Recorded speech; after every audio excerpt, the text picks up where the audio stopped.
नमस्कार, ड्रायव्हित भावमध्ये आपल्या सर्वांचं स्वागत आहे। माझ्या आयुष्यामध्ये एक छोटासा किस्सा झाला होता, तो सांगतो। अशा भरपूर आहेत, पण हा खूप सांगण्यासारखा आहे आणि खूप मजेशीर आहे।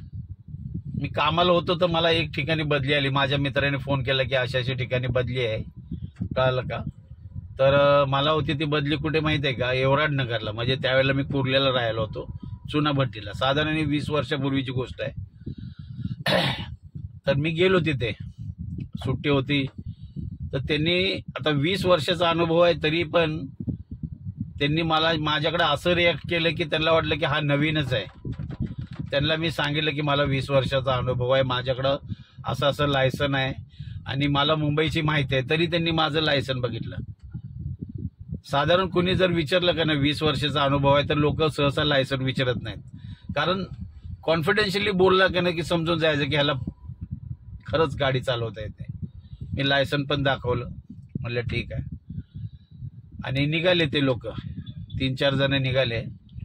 तर मध्ये मी एक व्हिडिओ पोस्ट केला की असे ज्ञानी लोक बसलेत का तुमच्या बरोबर?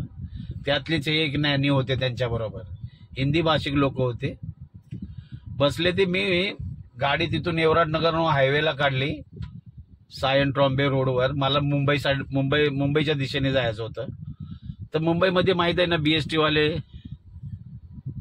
कारण त्यांच्याकडे मोठी गाडी आहे, ते कशी सुद्धा ना छोट्या गाडीवाल्यांना, कार असो कुणालाही कट मारून जातात। इथे माझी चुकी नव्हती, मला राईटच्या लेन मध्ये यायचं म्हणून मी राईटचे, त्यावेळेला एवराड नगरचा ब्रिज नव्हता, ईस्ट वेस्टला जायचा जो आता बनवलेला आहे बीकेसीला, तो नव्हता। तर मी आपलं ह्याच्या दिशेने चाललो होतो, सायनच्या। राईटचा सिग्नल दिला आणि मी राईटला गाडी घेणार, तोपर्यंत तो बीएसटी वाला, मी गाडी घेणार होतो तोपर्यंत तो आला, एकदम जवळ आला। मी काय घेतली नाही, मी बघितलं माझ्या राईट ग्लास मध्ये।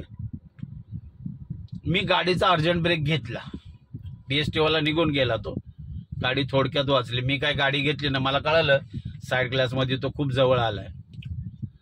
तर बाजूला बसलेले साहेब मला ते बोलले, कैसा गधे जैसा गाडी चालत आहे।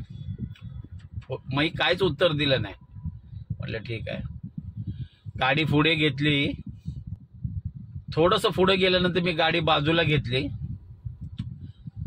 गाडी बंद केली आणि सरळ दरवाजा खोलला आणि आपल्या घरी जायला निघालो। तर ते साहेब बोलतायत, ते आतमध्ये, भाई साहब किधर जा रहे हो? तो बोले किधर जाएगा अभी? सर जी बोला गधा गाडी नहीं चलाता है। आणि आपला घरचा रस्ता पकडला मी। आपल्या ड्रायव्हर भावांबरोबर अशा भरपूर ड्रायव्हर भावांबरोबर अशा घटना झाल्या असतील, नक्की कमेंट मध्ये सांगा। अशा लोकांना भीक घालायची नाही, जे ड्रायव्हरला कचरा, गधा काही बोलतात ना, या अशा लोकांना असंच त्यांची जागा दाखवून द्यायची। नक्की कमेंट मध्ये सांगा की ड्रायव्हर भावांबरोबर असा अनुभव आलाय का? तुम्हाला काय वाटतं या व्हिडिओबद्दल? नक्की कमेंट मध्ये सांगा।